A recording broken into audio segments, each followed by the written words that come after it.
is I don't get swinging like right out of the box very often unless we're at a rodeo and I know the steer's gonna turn in this general area, then I do. What I do is I ride my horse. I try to teach my heel horses to break actually to the steer out of the box. Okay, not like a calf horse where you're crossing over, but they need to break to their spot. My horse's spot is his nose is allowed to be somewhere between the middle of the back and the tail of the steer. So this is what we would call your height. You've got a lot of room for error. They're about 2 feet. I give myself about 2 feet. That's it. Okay, that's my horse's nose. So my butt would be sitting roughly about here. Okay. Now my room for error in my width, I want to be literally probably right here every time when that steer starts to turn. So my width is about 1 horse length, 6 to 8 and no feet more. generally. So we'll draw a nice little line here and a nice little line here. I never ever would be wide. I would never be this wide actually, but if I were this wide, that would be, I guess, acceptable. Okay, so I got about 3 feet of room for error here and about 2 feet this way. So that's my horse's head. That's his area. That's kind of how we gauge it. So my horse's head needs to be in a spot that's not very big. You watch just steady at these ropings. Most heel horses that leave the box are breaking somewhere off to the right fence. Or you're late and you're not even in the game. You're not helping your header whatsoever.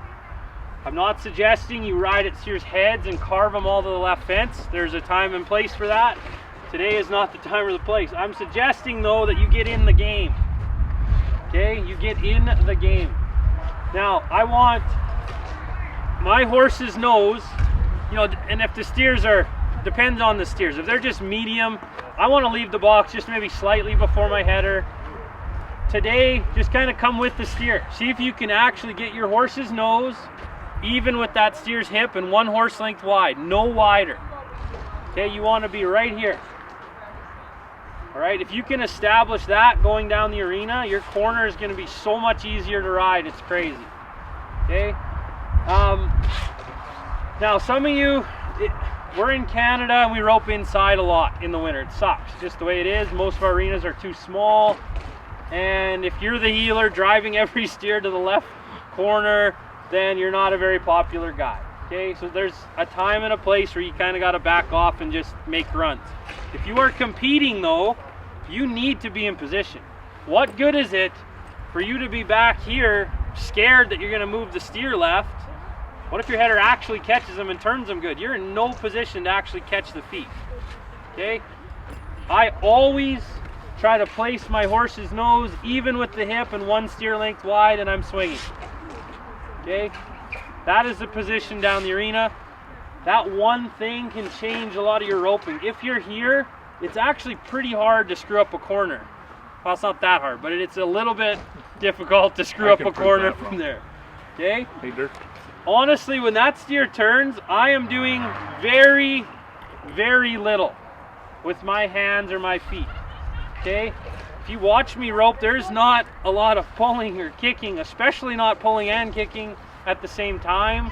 Most heelers break off to the right, header turns, they're pulling, and they're swinging up over the head, and they're kicking, they're trying to, I don't know what they're trying to do. Pull and kick and swing, and it gets really weird. You need to train your horses to rate, people. That is so important. Your horse needs to know where his spot is. Both my horses, like, they're not happy until their nose is like just about touching the left hip of that steer. That's where they relax, they know where to be. I've trailed lots of steers and they're ready to stop. They're not looking to run over a steer. They're actually both cutting horses, so a steer comes near them and they act like they're, I don't know, cougars. They want to cut them or eat them or something. So if I am here and that corner happens, it's basically the easiest way to explain it. It's like a gate is opening for you, okay? Often on slower cattle, the gate's pretty abrupt. It just swings open and then the steer moves away. You don't got a lot of room for error. So the steer's gonna swing not very far. All right? Now, if I'm back in that position I'm supposed to be in, right here, there is room for my horse to have some forward momentum into that corner. Okay, he can move forward and square up and I can rope. Okay, if you are too high, so if that gate swings and I'm riding up in here, can my horse keep moving forward and make that corner? That's a negative. That's when you haul on him, you're asking him to do a 90-degree turn and then somehow miraculously go forward all at once. Okay, that doesn't happen.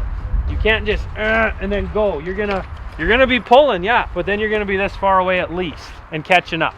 Okay, if you are riding this high, you have one option. Your horse is gonna slide and stop and you throw. That's it. That's where I ride at every rodeo. After the head loop is on, the steer's turned, I put myself here and I have to throw it.